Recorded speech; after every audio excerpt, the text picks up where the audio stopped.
Today's program, we're honored to have as our co-host President Sam Stanley, and our first guest today is the Dean of the Residential College for Arts and Humanities, Steve Esquith. And Steve, it's very interesting. At MSU, we've got 3 residential colleges. I'm a graduate of James Madison College, and it's great having you here because of our history. I think I took more classes from you at James Madison College than any other professor. So for better or worse, you're partly responsible. But I always enjoyed the residential college experience because it did have that sense of having a small community, but also the benefits of the classes and activities and other things that come with a major, large Big Ten university. So you have the benefit of having really been the one of the founders of this residential college. So tell us about how it started, what the idea was, what it means to the curriculum, what it means to be a student in this college. Okay. Thanks, Bill. It's good to be here with you and President Stanley, and a delight always to talk about the Residential College in the Arts and Humanities, or as we say, ARCA. So I'll refer to us as ARCA, and I was thinking that maybe one place to start to sort of give the listeners an idea of what we're all about is to talk about our mission. What's our goal? Mission sounds a little interplanetary, so I'm going to say what we stand for and what we're shooting for.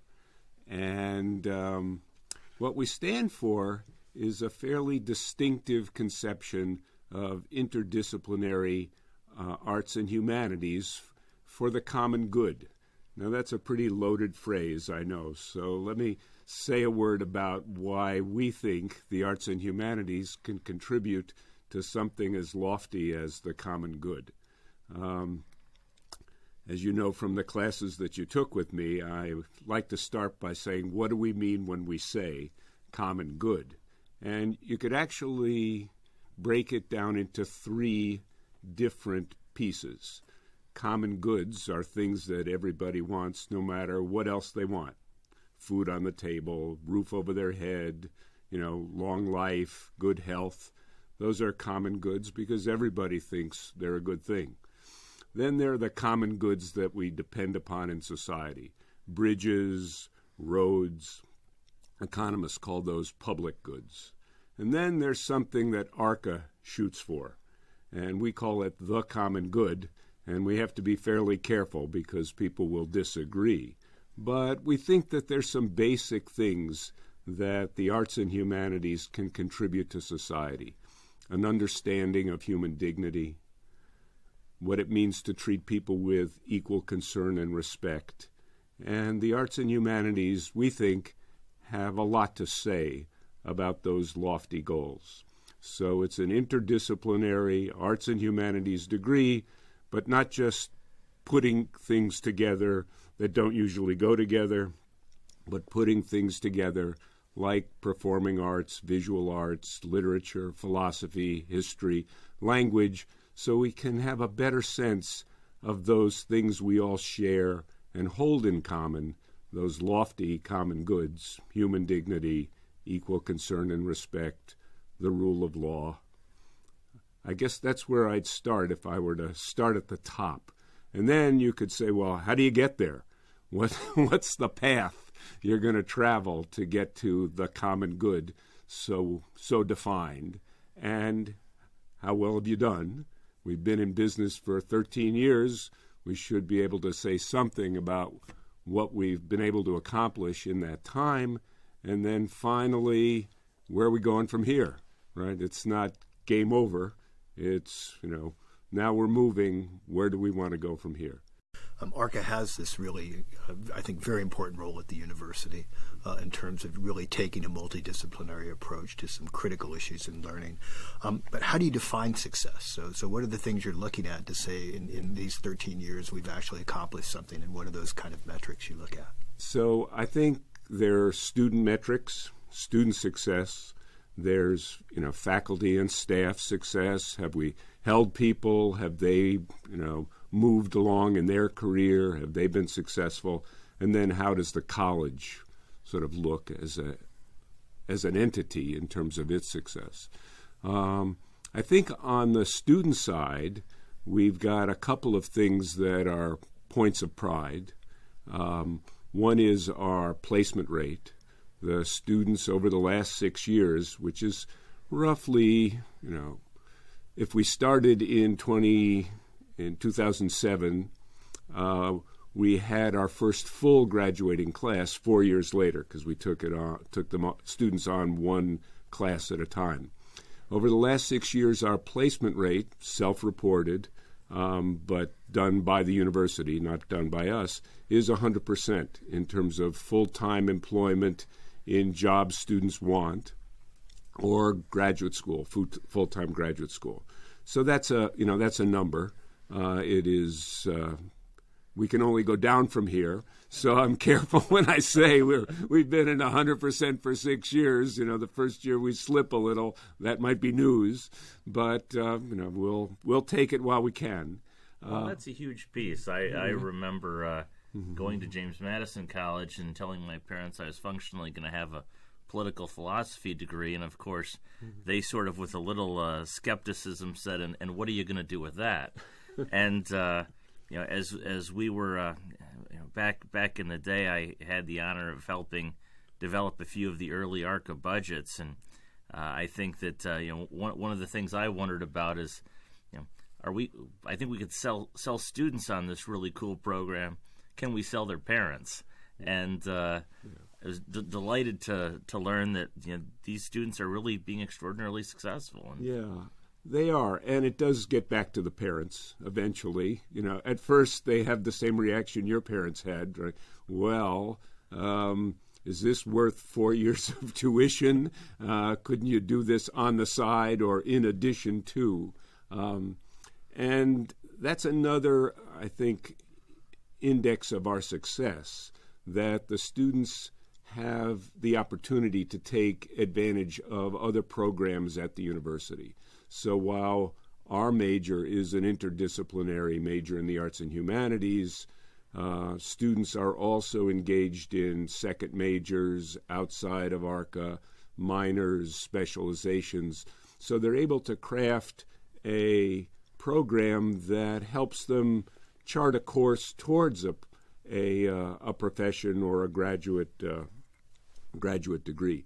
So I think the placement rate isn't just ARCA gets you a job, but ARCA positions you at a large university so that with the right kind of advising and the right kind of effort on the part of the students, you can begin to chart your own path, and that motivates students, and I think it surprises parents. The parents see their kids going to school and maybe somebody will help them, right? But what they discover is their kids go to, MSU, and suddenly they're helping themselves.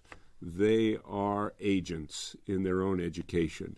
And that, I think, is one of the explanations for the high placement rate. It's also one of the explanations, and this might be a little counterintuitive, it's one of the explanations for our high 4-year graduation rate, that they are motivated to put these pieces together in less than 4 years, actually. So our average graduation rate is less than 4 years. That also pleasantly surprises parents, that, okay, this is not a 6-year program with 6 years of tuition. This is actually a 4-year program with internships and other kinds of opportunities for, on-the-job training in summers and sometimes during the semester in a study abroad or a study away program. President Stanley asked about measures of success, and I mentioned faculty. I think that goes hand in hand with student success. One of the things that I learned in Madison College, my first 6 years at MSU, was that faculty are expected to meet the university requirements for research and creative work. It's not that you're in a kind of special place where we kind of give you a pass on research and creative activity. You're at MSU.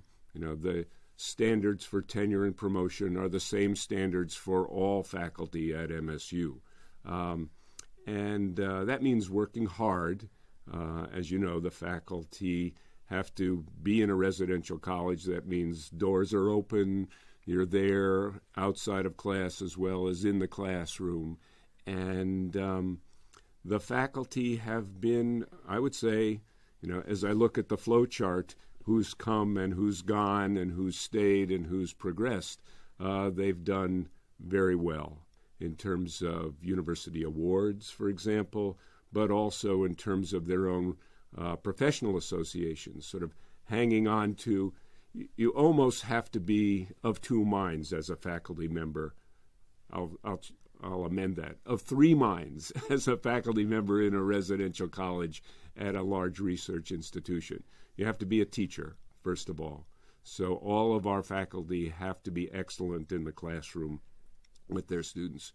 You have to be successful in your own professional disciplinary area. You're in an interdisciplinary college, but you have a PhD, or a terminal degree in a discipline, and that's part of your, primary group. You go to those conferences, you present at those meetings. You've got to keep that going. And thirdly, you have to connect with other disciplines in the college because it's interdisciplinary. So you have to be open-minded. You can't just say, well, I'm a philosopher. This is how philosophers do it.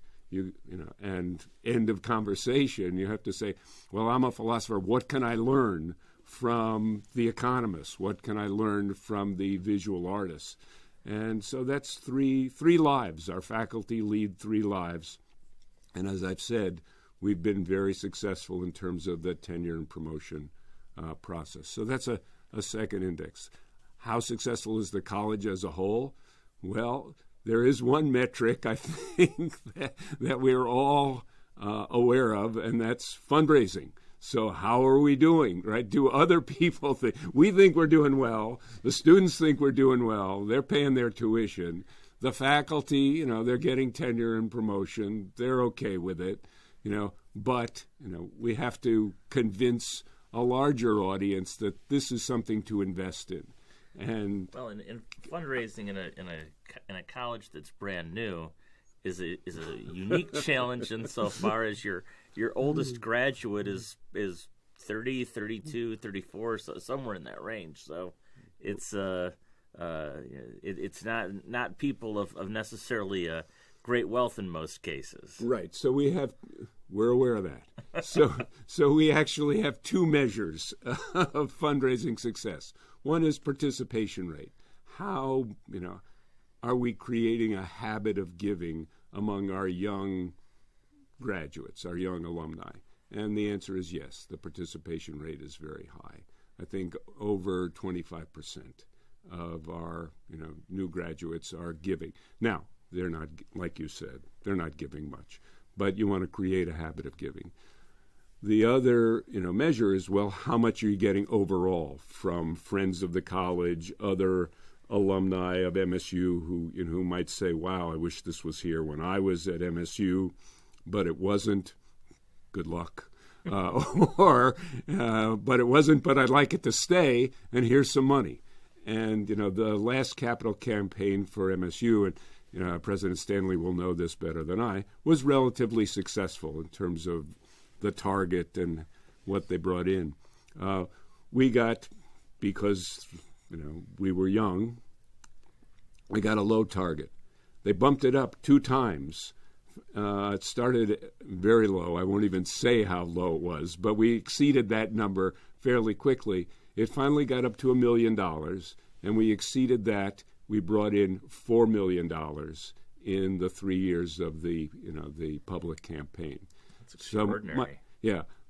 This is another one of those careful what you wish for, because I'm sure our target's you're going to tell me today. Exactly. Guess what? Your new target is exactly 2.5 times. Yeah, don't say 4 times 4. But no, that's extraordinary. I think one of the things that, we've been talking about a residential college, but maybe it's worthwhile to just kind of define that better for our listeners, because I think this is really something that people may not be aware of. You have Michigan State University, known around the world for being this extraordinary juggernaut, 50,000 students, and yet this residential college is a way to really take some of the best things we have, but really turn it into a smaller college environment for students, and yet, as you talked about, reach out to the whole university in terms of pulling the things you want within the college. Could you talk a little more about kind of how the residential college works for students? Yeah, that's a really good question, and I think there is a kind of general model for how it works for students, but then there's variation within that model. We do have a fixed curriculum, so it's not make your own major, right? Within that curriculum, students can make some choices, but there are sequences, there are paths, there are introductory courses. So the curriculum is organized to start, with a common set of experiences. All students take a similar set of classes. They may vary from one section to another depending on the instructor. And then they gradually branch out into areas of specialization, which are sort of unimaginatively called the arts, the humanities, culture and language, or community engagement. But all students have to take some classes in all 4 areas as they begin to explore their own passion and curiosity. So that's one important part of our conception of a residential college, that it shouldn't simply be, it's not a smorgasbord, right? It's a structured interdisciplinary major.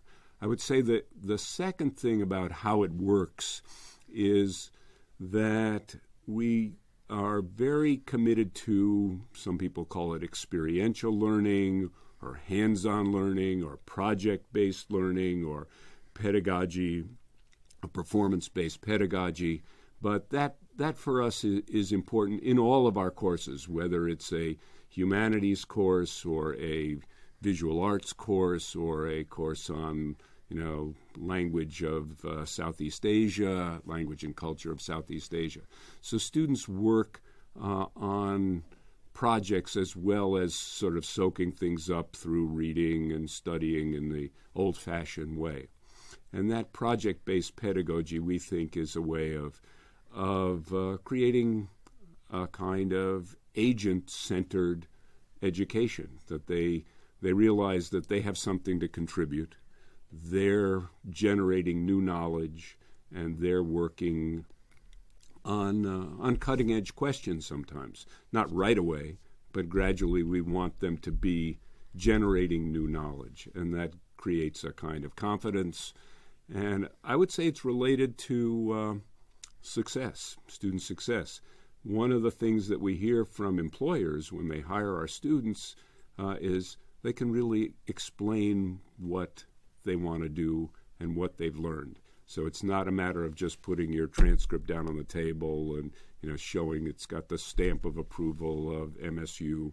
But when the employer says, well, this is an interesting course, what did you learn in this course? They can talk about it. So it's that ability to articulate their learning because they've been part of the creative, generative process through these project-based things.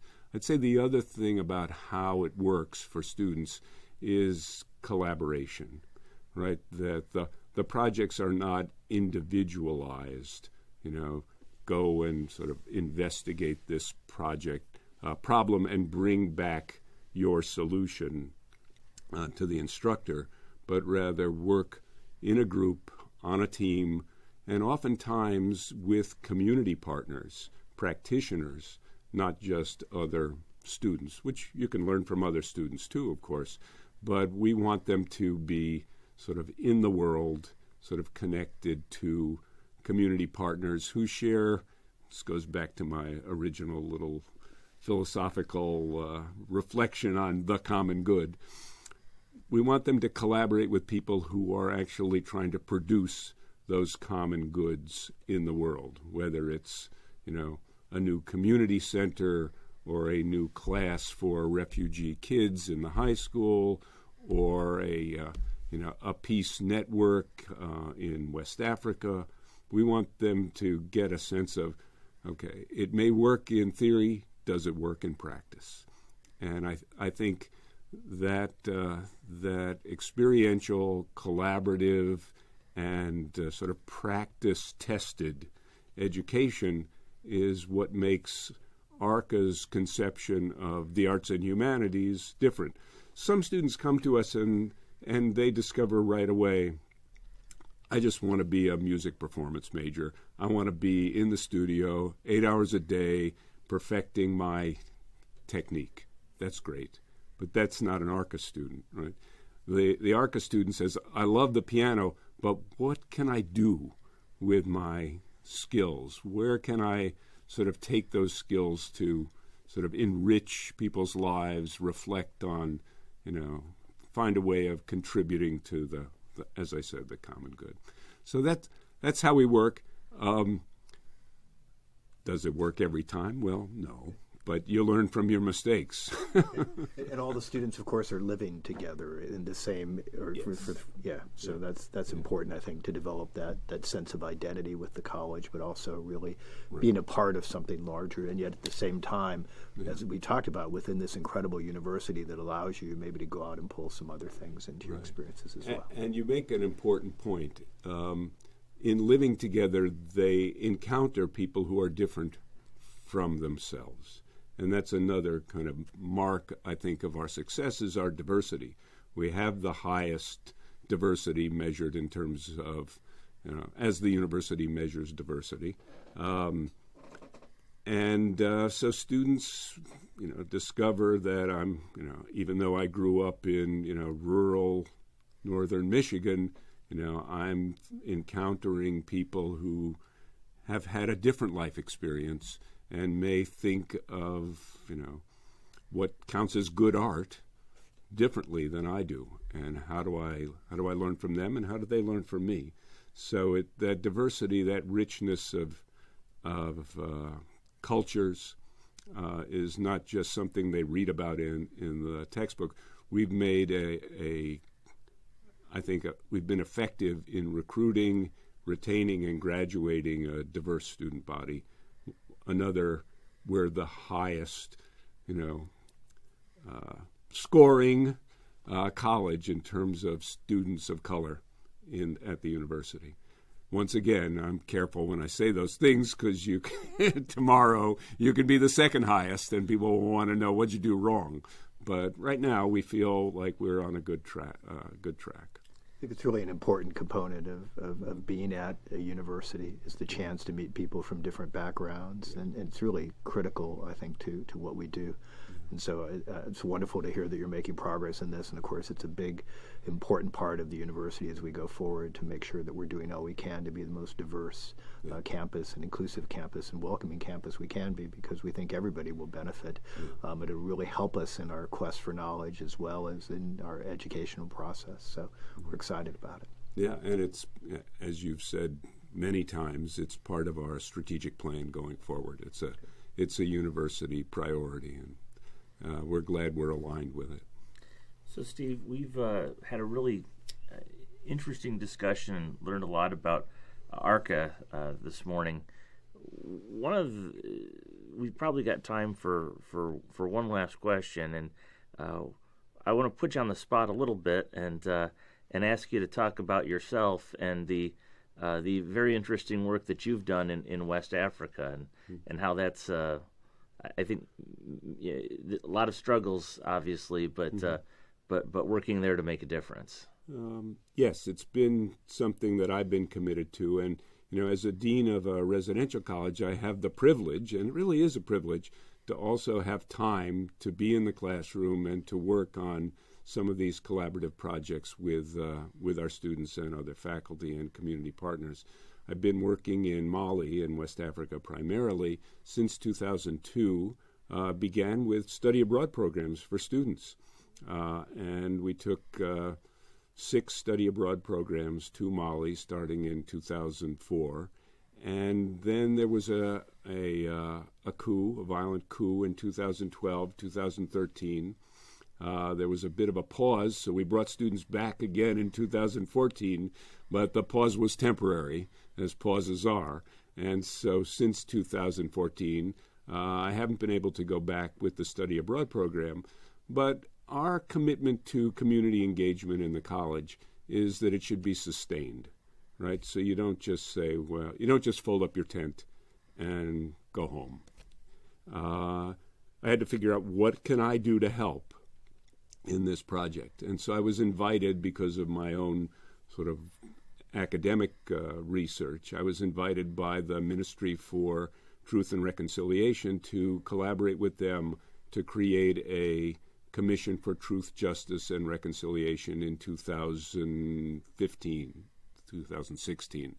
And since then, I've been working with that commission, the Commission for Truth, Justice, and Reconciliation. They're very intentional about adding the word justice, because they don't want people to think this is just amnesty, for people who violated human rights. And there have been many, many violations of human rights. Yesterday, I spent, I would say, stole an hour of time to be on a WhatsApp connection with one of the ministers from that commission, one of the members of that commission, and we're designing a video animation that will publicize the work of the commission to people in remote areas who don't have direct internet access. So we're making video presentations drawn from the 16,000 depositions by victims of the violence since 2012. And those video animations will be downloadable using the technology, and here's our collaboration at MSU, using the technology developed by the Scientific Animation Without Borders program that Barry Pittendry and Julia Bello Bravo in the College of Agriculture and Natural Resources have developed for food and nutrition and agriculture. And so they're excited about taking that technology and adapting it to a truth, to a peace and justice project. And I received funding from the Alliance for African Partnership from MSU, and we have a scholar from Mali who's a resident scholar in RCAH this year, Dr. Walore Tambura, and she's helping me with the French, so it's not my Franglish, it's real French, and we're going back in March to work with the Commission on the first video animation of these testimonies. There have now been 13 public testimonies by victims that we'll draw from in the video animation. And kind of closing the loop, I'm teaching a class this semester on peace building, and one of the case studies we're using is the work we're doing in Mali. Well, I wanted you to talk about that a little bit, because from my perspective, it's emblematic of what makes Michigan State University so extraordinary. We've got a residential college where students can have this really rich, diverse experience in the classroom. The faculty in the college then, with the students, can use that knowledge, that research, that information that they've gathered, and go out, whether it's in our local community, as ARCA does in many cases, or in remote points around the world, to really make the world a better place. And to me, that's the beauty of Michigan State and what makes me excited to be a part of this great community. Yeah. And I think what you're doing is such a powerful answer to the question of how are the humanities, philosophy relevant to what's going on in the world. What a powerful answer to that question. Yeah. Well, thanks. Yeah. I appreciate the Sure. the vote of confidence from both of you folks. You're for us, when we're laboring in the trenches, we know that there are people upstairs who know what we're doing, and to hear that is encouraging. Well, thank you so much for joining us today. A wonderful conversation with Dean Steve Esquith about the Residential College for Arts and Humanities at Michigan State University. Thank you very much. You're welcome.